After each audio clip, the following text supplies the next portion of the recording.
Segunda de Tesalonicenses 1, del 3 al 12. Y me parece especialmente oportuno por varias razones. La primera es por los tiempos que vivimos, que yo tengo cierta preocupación en estos momentos, pues por todo lo que está pasando en el mundo, en este país y en las familias que conocemos dentro y fuera de la Iglesia. Y en segundo lugar, me parece oportuno, habiendo escuchado el testimonio de Mercy, que nos ha comentado cómo vive ella su propia tribulación, su propio momento de angustia en este momento. Porque lo que este pasaje comenta el apóstol Pablo a los tesalonicenses es cómo están afrontando ellos la tribulación que ellos, los tesalonicenses, estaban viviendo y cómo esto se convierte en algo, digamos, ejemplarizante para personas del siglo XXI como nosotros.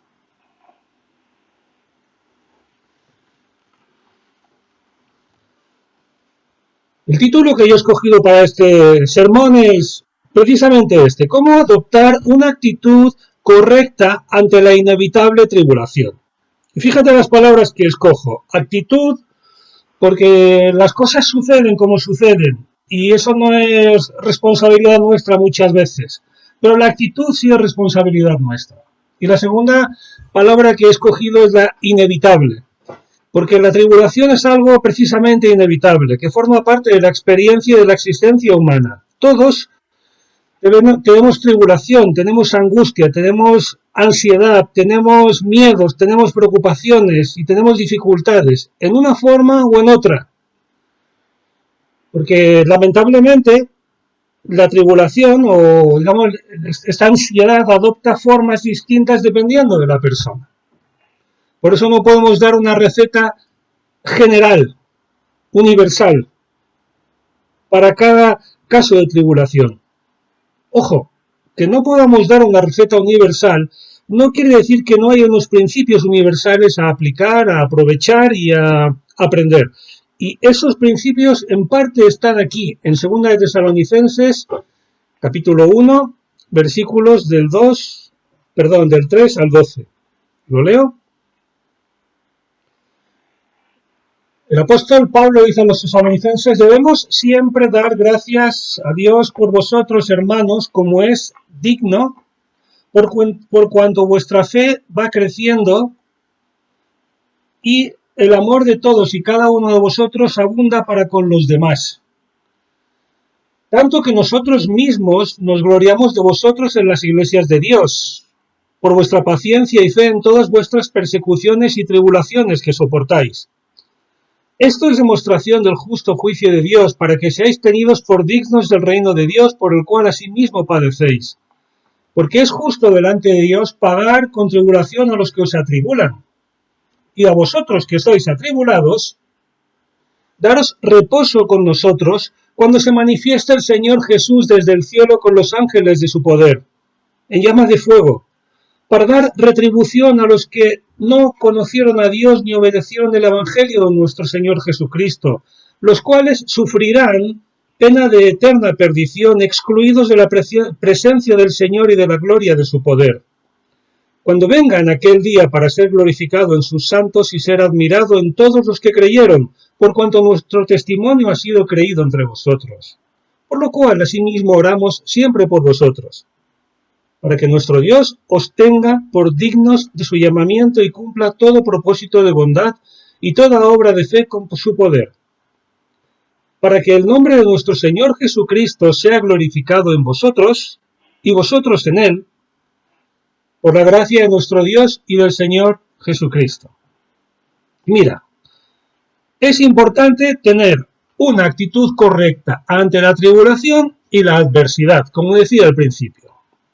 Y aquí la pregunta del millón es: ¿por qué es importante tener esta actitud correcta ante la tribulación y la adversidad?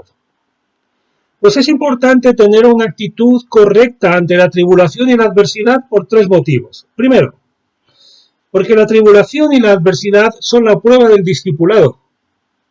Segundo, porque la tribulación, la adversidad o el sufrimiento siempre son temporales y al final Dios da retribución a cada uno por sus obras, para bien o para mal. Y tercero, porque entre tanto sucede lo uno o lo otro que acabo de mencionar, tú de lo que debes preocuparte realmente es estar a la altura de la fe. Vayamos por el primer punto, el primer apartado, y es que la tribulación es el precio del discipulado. Mira, antes de empezar, la tribulación y la dificultad son siempre un mal trance personal. Yo no deseo que ninguno pase por momentos de dificultad personal. Pero si te ves viviendo en dificultad y tribulación, con miedo, con angustias, con ansiedades, piensa dos cosas. La primera, que como dice Donald Carson, y yo siempre repito, para sufrir en este mundo solamente hay que vivirlo bastante. Y la segunda, que lo dice el apóstol Pablo en el pasaje que acabamos de leer, es que puedes obtener enseñanzas importantes para tu vida, depende de cómo afrontes esta situación. Y otra segunda aclaración previa, y es que pasar por momentos de angustia, de tribulación, de ansiedad, de incluso de confusión o de lo que llamaríamos de incomprensión de Dios, no es en sí mismo una falta de espiritualidad. Lo que sí es una falta de espiritualidad es no recurrir a Dios en tales momentos. Y ahora sí, comenzamos. Fíjate, la persecución y la tribulación pueden ser beneficiosas porque tienen 4 enseñanzas que debes recordar, que están aquí en este pasaje. Mira, la primera está en el versículo 3, y es que, como hemos leído, produce, fíjate, que era crecimiento espiritual. La segunda, porque aumenta el amor por los hermanos, también está esto en el versículo 3. La tercera, porque desarrolla la paciencia. Y cuidado, paciencia no es resignación. La paciencia es la capacidad de soportar algo sin alterarse. Vamos, sin perder los papeles. No significa que estés contento con lo que está sucediendo ni que lo aceptes. La resignación es lo contrario, es aceptar la fatalidad o la inconveniencia o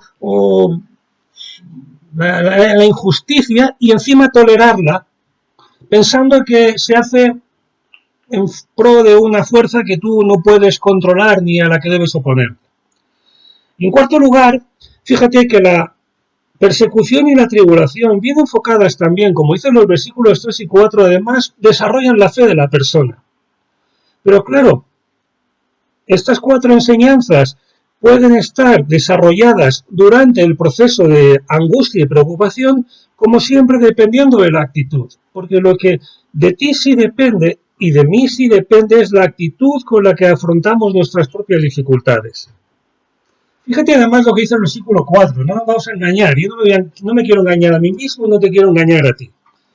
Dice, tanto que nosotros mismos nos gloriamos de vosotros en las iglesias de Dios. Esto es bonito, ¿eh? Pablo les utiliza como ejemplo cuando habla con otros cristianos en otros lugares. Bueno, esto acuérdate es una epístola. Pablo estuvo en Filipos, va a Tesalónica, se marcha y desde lejos escribe esto tiempo después.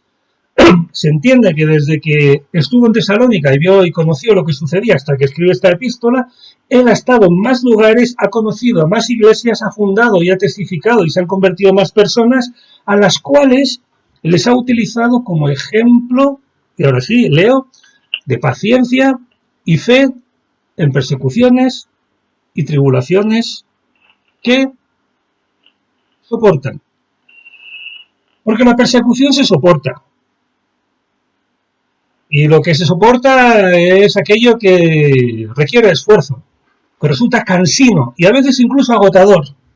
Por tanto, no nos vamos a engañar esta mañana. Las persecuciones se soportan y las adversidades también. Y los daños laterales que producen en la persona son naturales, en términos de pues, no conciliar el sueño, de no estar satisfecho, de tener incluso hasta inquietudes espirituales o preguntarle a Dios por qué está sucediendo esto o aquello. Pero piensa además de que la persecución hay que soportarla, insisto, piensa además que es una demostración de la obra de Dios en ti. Porque es un honor padecer persecución o tribulación, eso lo dice el versículo 5. para que seáis tenidos por dignos del reino de Dios. Es decir, no es una vergüenza padecer por causa del Evangelio, por causa de nuestra condición. La vergüenza es padecer por causa de nuestra conducta. Piensa por otra parte que es justo por parte de Dios que padezcamos persecución. Esta extraña afirmación está contenida en el versículo 5. Esta palabra juicio en este pasaje no se refiere en términos de castigo o de retribución, sino que es justo que Dios permita que aquellos que son hijos suyos y que son ciudadanos del reino de los cielos padezcan en una tierra y en un lugar que no es el reino de los cielos como es este. Piensa también que la tribulación, y esto te debe consolar, la tribulación, el miedo, la ansiedad, la angustia, el sufrimiento en definitiva, es común para todos los cristianos. No porque lo diga Donald Carson, tiene razón y que es un hombre muy sabio, sino porque lo dice aquí. En el versículo 7 lo que nos afirma es que algún día el Señor les dará reposo a los tesalonicenses, dice, y a nosotros, o sea, a Pablo y a sus acompañantes, los cuales, no lo dice aquí, pero se sobreentiende por el contexto que también están siendo atribulados. Y sabemos perfectamente que esto fue así porque lo has visto, lo has leído en Hechos. Hay muchas cosas que le sucedieron a Pablo y al final incluso hasta la muerte, como colmo de su tribulación. Piensa, como mencionaba, y te lo recuerdo una vez más, que el sufrimiento, que es cierto que es parte de la vida cristiana, no tenemos que resignarnos a él, pero sí tenemos que aceptarlo, primero como es algo inevitable y segundo como algo multiforme, lo he dicho al comienzo. Es decir, el sufrimiento que un padre puede tener, tal vez a causa de sus hijos, díscolos, desde luego no es el que tiene una persona soltera que no tiene hijos, a causa de sus hijos. Pero eso no significa que uno u otro no sufran. No. El sufrimiento existe y no depende del estatus social, ni de la condición civil de la persona, ni del sexo, ni de la edad. Porque el sufrimiento se expresa en términos de angustia ante los problemas y dificultades que esa persona tiene y desgraciadamente son tan variopintos y diferentes como las propias personas. Mira, en este pasaje fíjate que se habla de la persecución, ¿te has dado cuenta? En este país que vivimos nosotros, en España, en este momento afortunadamente nadie es perseguido. Por tanto parece, a lo mejor, innecesario hablar de persecución. Pero en este mismo país hace 200 años, en España, la gente moría por ser protestante. Y hace 50 y 60 años la gente iba a la cárcel por ser protestante. Y hace 30 años, incluso mi hermano estuvo en la cárcel por ser protestante. Es decir, la persecución sí ha existido, sí existe. Y en países que no son el nuestro, fuera de Europa, hay personas que pagan cada día con su vida o con encarcelamientos el precio de su fe. Entonces, tal vez la tribulación, tal vez esta persecución física, que no es el caso afortunadamente para nosotros, sí debemos tener presente que es la forma más extrema de tribulación que está presente en el mundo, desafortunadamente. Pero piensa que Dios retribuirá las obras de cada uno. No solamente la tribulación y la adversidad son parte de la vida cristiana y una prueba del discipulado, sino que, como dice el pasaje en el versículo 6 a 10, son prueba de la retribución que hay para cada uno al final. En el sentido de que va a haber un momento histórico, futuro y por tanto venidero, en el cual, hablando claro, se van a poner las cartas sobre la mesa y va a haber retribución. Al que ha sido castigador o ha sido causa de sufrimiento, va a recibir un premio, naturalmente no va a ser un buen premio, y el que ha sido hostigado por causa del Evangelio va a recibir un premio, que sí va a ser un buen premio. Y eso lo dice el pasaje. No lo vamos a leer, pero lo puedes releer cuando vuelvas a escuchar tal vez este sermón. Pero fíjate que hay una promesa, y es castigo final para el castigador del cristiano. Eso tiene que dar confianza, hermano. Dios castigará a quien te castigue. Por tanto, además lo hizo en términos de condenación eterna y en términos de separación eterna con Dios y su gloria, que no es poca cosa decir eso, ¿eh? Está hablando indirectamente de una absoluta y perpetua condenación de la persona, porque esto ya sabes cómo funciona. O estás con Dios en el cielo o estás sin Dios en el infierno. No hay más términos medios, aunque algunas religiones parecen afirmar que existe un tercer estado.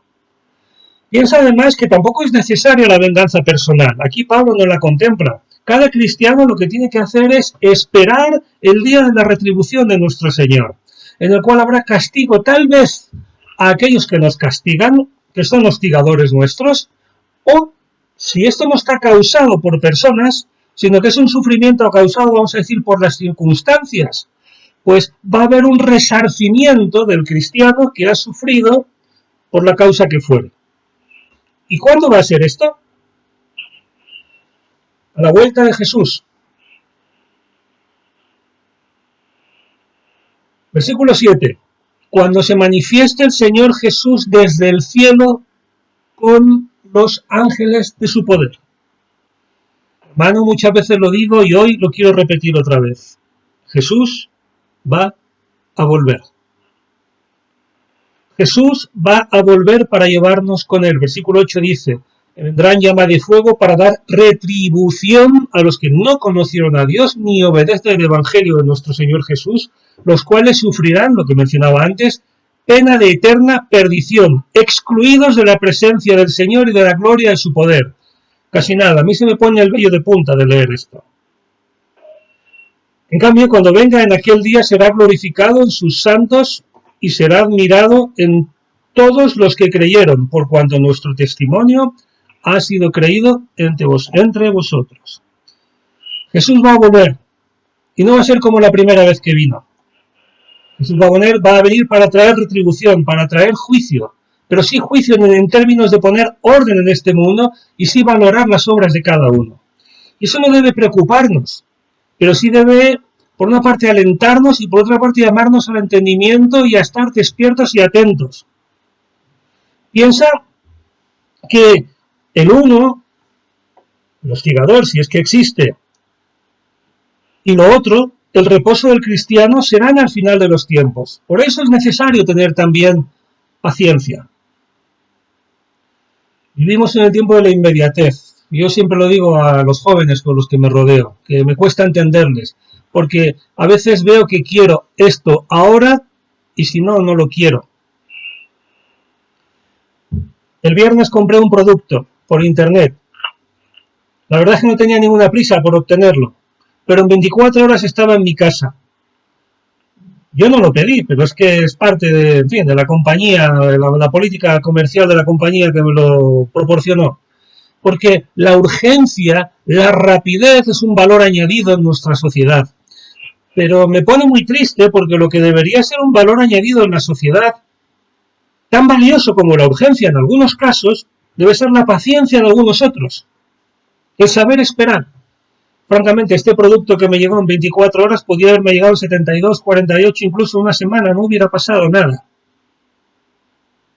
Pero ser paciente es importante.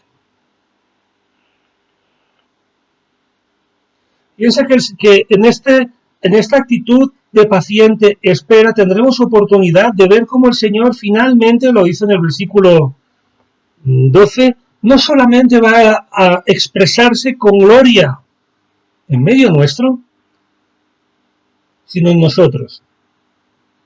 Para que en el nombre de nuestro Señor Jesucristo sea glorificado, para que el nombre de nuestro Señor Jesucristo, en otras palabras, nuestro Señor Jesucristo, sea glorificado en vosotros y vosotros en Él. Y esto es una promesa para el final de los tiempos. ¿No os parece grandioso este pasaje? ¿Y ahora qué debes hacer tú? Pero te he preguntado, no te he preguntado nada, te he comentado del problema del dolor, que es inevitable, que nos envuelve, que te va a alcanzar, si es que no te ha alcanzado, que va a haber retribución y el Señor nos va a resarcir en la eternidad, seguro, o a lo mejor antes, no lo sabemos. Pero ¿cuál es tu preocupación? Pues mira, te llamo la atención por un detalle muy importante. Para empezar, si te fijas en este pasaje, en ningún momento el apóstol Pablo menciona que ha orado a Dios para que haga cesar el sufrimiento de los tesalonicenses. Sorprendente. Todo lo contrario, lo que a Pablo le preocupa son tan solo dos cosas y ninguna de ellas es que cese ese sufrimiento. Porque Pablo sabe lo que yo acabo de aprender y estoy compartiendo contigo ahora, que el sufrimiento va y viene y va variando a lo largo de la vida. Y lo importante no es tanto que cese este sufrimiento ahora, que tal vez experimentamos, sino como que adoptemos una actitud correcta y futura para con él. Lo que a Pablo le preocupa es que seas digno o digna del Evangelio y que se cumpla en tu vida el plan que Dios tiene pensado para ti. Que Dios te tenga por digna de su llamamiento. Esto quiere decir, en otras palabras, que tú estés a la altura del Evangelio. El digno es aquel que es digno de la gracia que se le ofrece. Cuando hablamos de que alguien es digno de algo, el valor no está en la persona, está en lo otro. No sé si me estoy liando a mí mismo o te estoy liando a ti. Cuando una persona es digna de ser recibida por el rey, es el rey quien tiene la condescendencia de reunirse con esa persona y llamarla ante su presencia. Cuando nosotros somos dignos del Evangelio, o cuando se pide que seamos dignos del Evangelio, los que somos dignos no somos nosotros, es el Evangelio el que es el digno. Y soy yo el que debe estar a la altura del Evangelio. Si no es así, se corre el peligro de que con mi conducta lo degrade, lo insulte y lo menosprecie. Fíjate además que esta es la preocupación de Pablo, que tú vivas como es digno del Evangelio. Como decía Filipenses capítulo 3:20, ¿te acuerdas? Dice, si lo parafraseamos, ciudadanear, ya sé que el verbo no existe, pero me parece bonito, que ciudadanees como es digno de los ciudadanos del cielo aquí mientras estás viviendo. Y en segundo lugar, que cumplas en tu vida el plan que Dios tiene pensado para ti.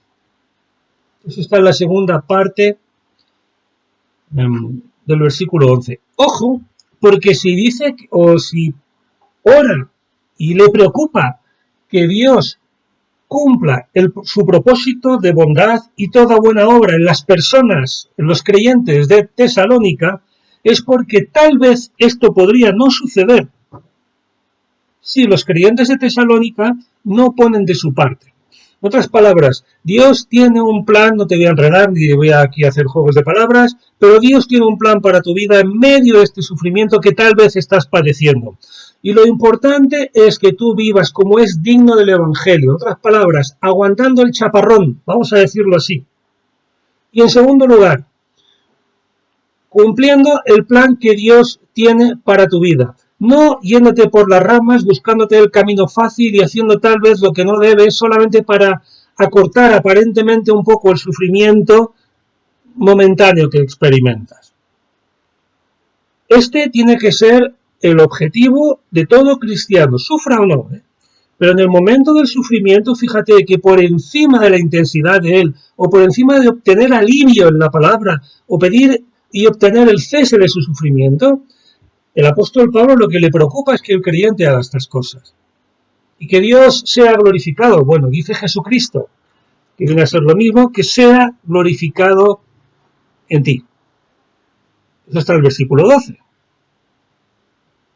Madre mía, que sea glorificada la persona de Jesús en mi conducta, a través de los planes que me trazo y de las cosas que hago. Piensa, y concluyo. 6 cosas y terminamos. Hemos dicho que el sufrimiento en la vida es inevitable. Tienes que afrontarlo y esperar. Y si no estás sufriendo, tranquila, tranquilo, ya sufrirás. Porque esto es recurrente, va y viene. En segundo lugar, ten presente que ese sufrimiento te alcanzará, si es que no te ha alcanzado antes o después. Pero ten presente que cesará un día, porque no hay nada que sea eterno, ni siquiera el sufrimiento. Hay que ser pesimista No, todo lo contrario, hay que ser optimista. En tercer lugar, y consecuencia de eso, como cesará, incluso el peor de los trances o el más intenso de los sufrimientos es temporal. Y no me quiero poner espiritual, pero aunque sea, digamos, toda una vida de duración, una vida es incomparablemente corta con la inmensidad de la eternidad. En cuarto lugar, la cuestión no es sufrir o no sufrir, sufrir más o sufrir menos, sino obtener, llegar a adoptar una actitud correcta ante el sufrimiento de la vida.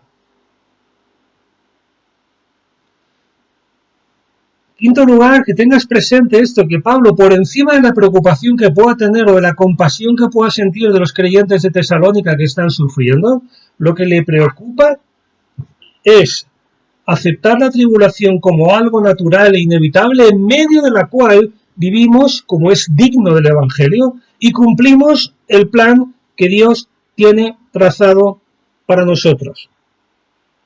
Y en sexto lugar, que Dios cumpla, como estoy diciendo, su propósito en sus hijos y que estemos a la altura de la fe. Lo he mezclado con el 5.